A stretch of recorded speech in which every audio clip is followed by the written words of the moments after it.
I shouldn't have stayed that late at the design studio, but I got caught up trying to finish a model for class. By the time I packed up and stepped outside, it was nearly 1 a.m. The streets were dead silent. Instead of waiting 20 minutes for the next bus or spending on a ride, I took the shortcut through the park like I used to in undergrad. It always felt calm back then, but tonight something was different. The walking paths were dim and empty, lit only by a few scattered street lamps, casting long, uneasy shadows across the leaf-covered ground. Fog hung low, muting the distant glow of the city, and the silhouettes of the trees bordering the park melted into the darkness. The benches were slick with dew, and everything smelled faintly of wet soil. I pulled my jacket tighter and shoved my hands in my pockets. I wasn't scared, not exactly, just aware of how alone I was. The silence felt too complete, like the park was holding its breath. I kept my pace steady, trying not to look behind me even though I felt the pull of it, like something was just out of view, matching my steps. The only sound was the faint crunch of damp leaves beneath my sneakers. No wind, no traffic, no insects.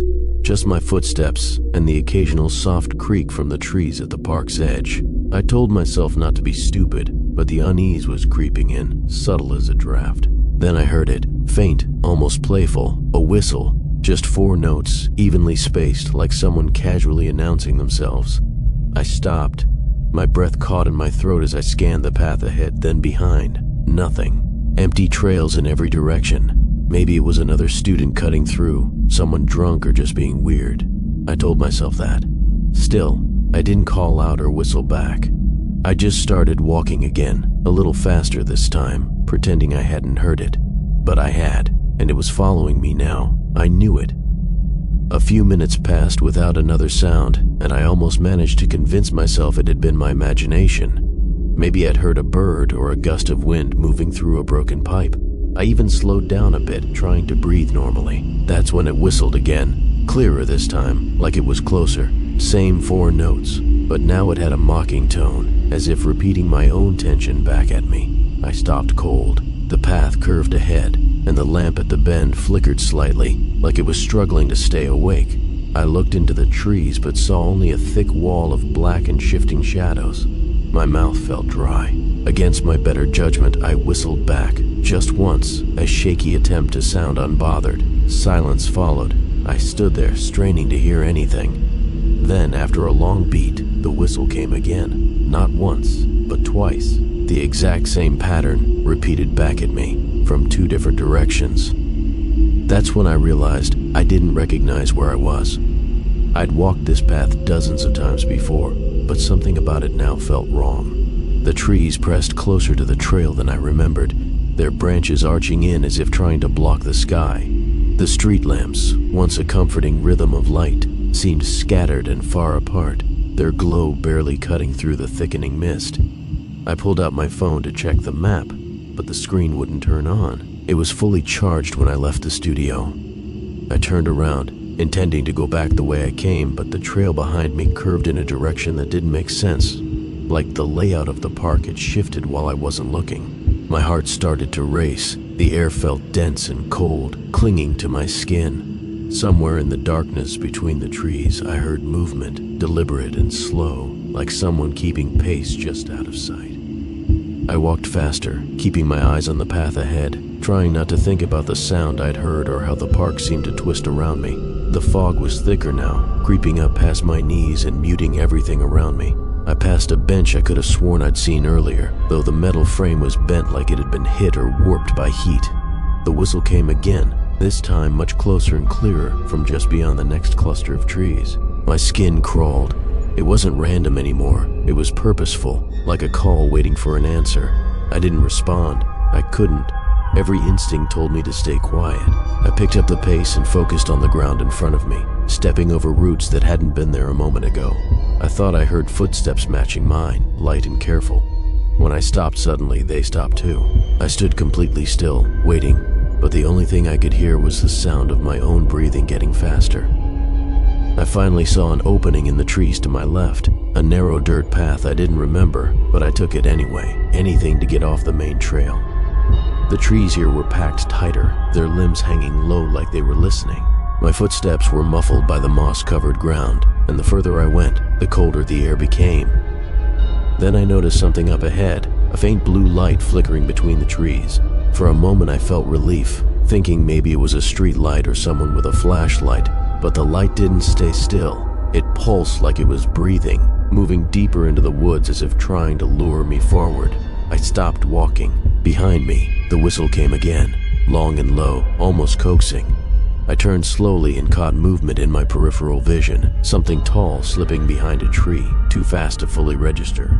I wasn't alone anymore. Whatever was in the park with me didn't want me to leave. I backed away from the blue light, heart pounding, eyes darting between the trees. Every branch looked like a figure, every shadow like something crouching. The whistle didn't come again, but that almost made it worse. The silence pressed against me, thick and expectant. I tried to retrace my steps, but the path behind me was gone, swallowed by undergrowth and fog. I called out, just once, a hoarse hello, but my voice sounded foreign in the stillness, like it didn't belong here. There was no response, only a soft crack, twigs snapping somewhere close to my left. I turned and saw nothing. I forced myself to walk, even though every muscle in my body screamed to run. I told myself it was just some kid playing a prank or someone messing around after a party, but deep down, I knew it wasn't that. This didn't feel like a prank. It felt old, practiced, like the park had done this before, like it was used to the fear. I finally broke into a run, branches scraping at my arms as I pushed through the trees, desperate to find something familiar, an exit, a sign, a bench I actually recognized. My breath came hard and fast, fogging the air in front of me, and my legs burned from panic-fueled effort. Then, without warning, I stumbled into a clearing. The ground was soft and uneven, littered with crushed leaves and broken glass. In the center stood a rusted swing set, half buried in mud. I hadn't seen this before. I didn't think it even existed in the park. The swing swayed slightly, though there was no wind. I stepped back, and that's when I heard footsteps, not hidden anymore, not careful. Someone was walking into the clearing behind me, slow and steady. I didn't turn around. I didn't need to. I could feel their eyes on my back, feel their breath, warm and damp, cutting through the cold. Whoever they were, they had been waiting for me to find this place. I took a step forward, then another, but the clearing didn't end. It stretched on unnaturally, the mist thickening with each breath I took. The rusted swing behind me groaned as it moved again, though the air remained still. I didn't turn around. I kept walking, eyes locked ahead, willing the trees to return, the path to reappear. That's when I saw it, a tall figure standing in the fog just ahead. Its outline was faint, almost flickering, but undeniably human in shape. I stopped instantly. It didn't move. No features, just a still silhouette watching me. My throat tightened as I whispered, "What do you want?" It tilted its head slowly, the motion smooth and deliberate, like it was studying me. Then it raised an arm and pointed behind me. Against every instinct, I turned and my chest clenched. Another figure had appeared, closer, standing silently between me and the direction I had come from. Both were blocking me now, as if I was never meant to leave. I didn't speak. I didn't move. The clearing held its breath with me, the air heavy as stone. Then, without sound, the closer figure stepped forward. Just one step, but it was enough to break me. I turned and ran toward the trees, not caring if I was headed deeper into the park or out of it. Branches tore at my face and jacket, the fog closing in around my legs like water. I didn't look back. I couldn't. My chest ached, vision blurred with panic and cold, but I kept going. Finally, after what felt like hours, I saw a flicker of movement.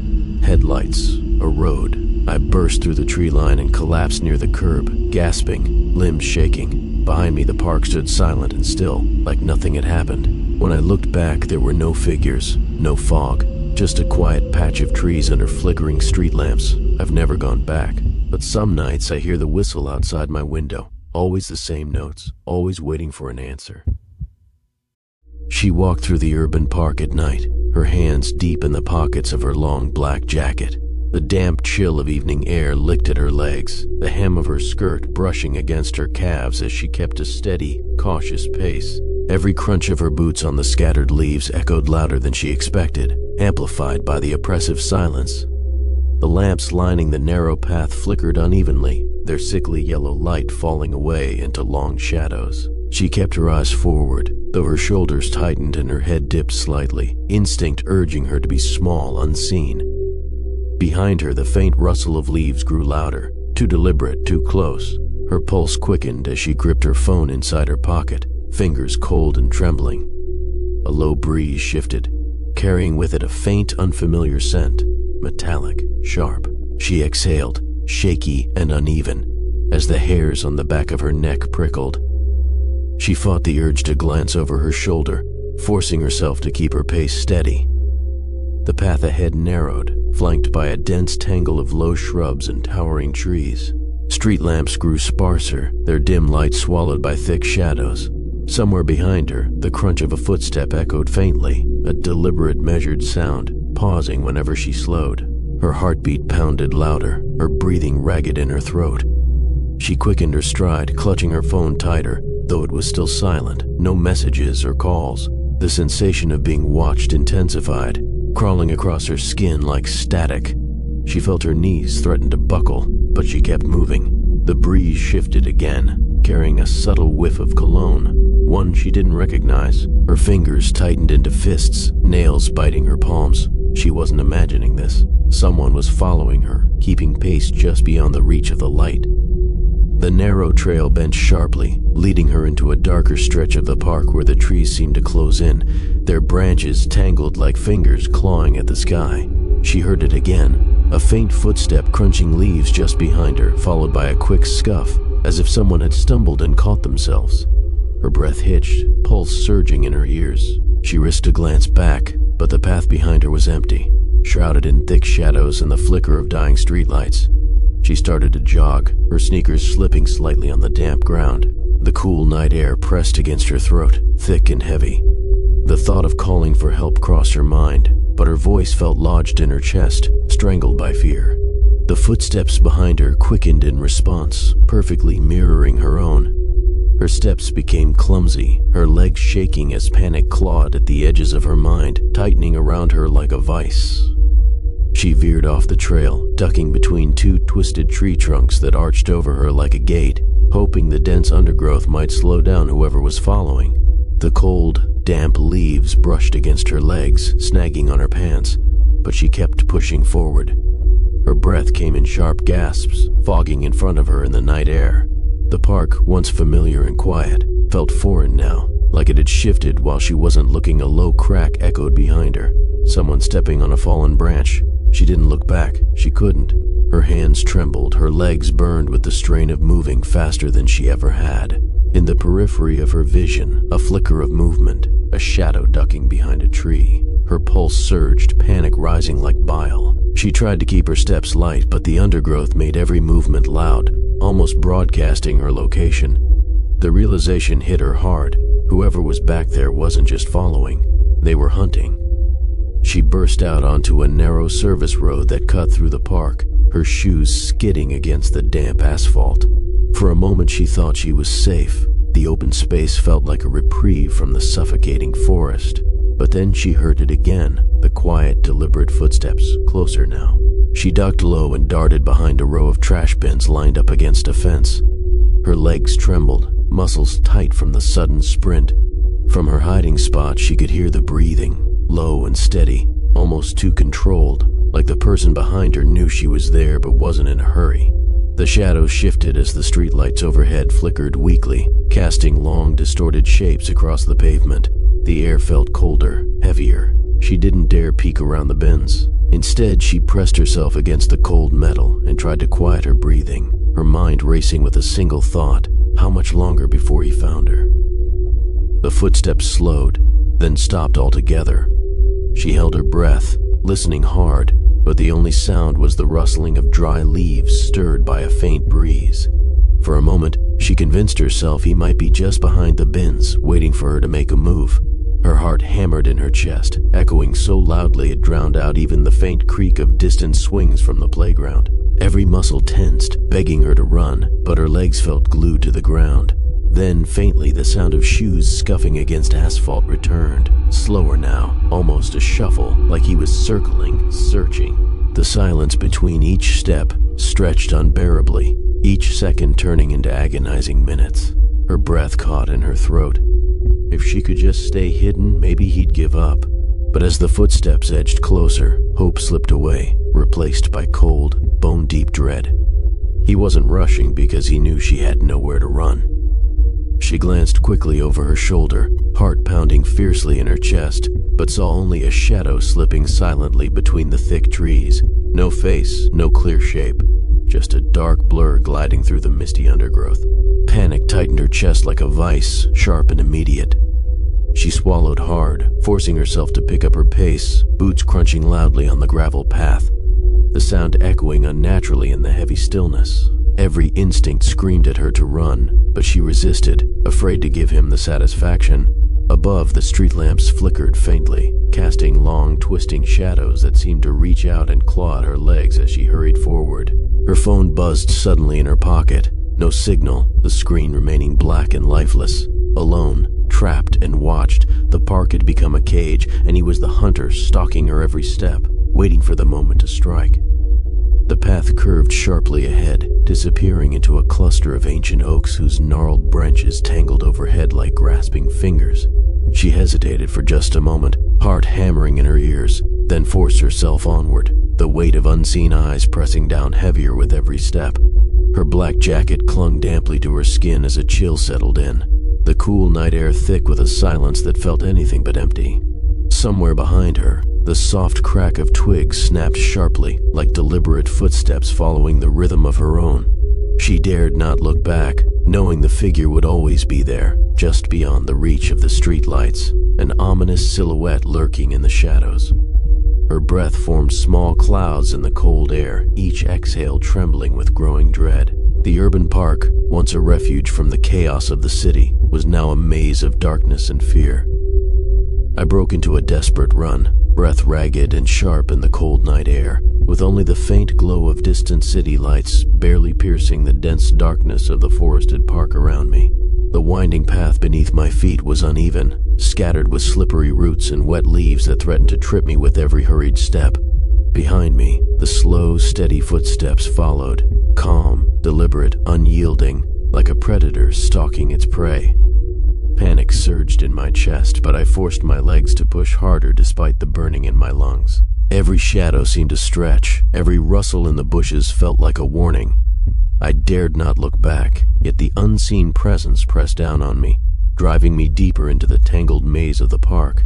Flickering street lamps cast fractured, trembling shadows that danced with my fear, and all I wanted was to escape this nightmare alive, away from whatever was hunting me.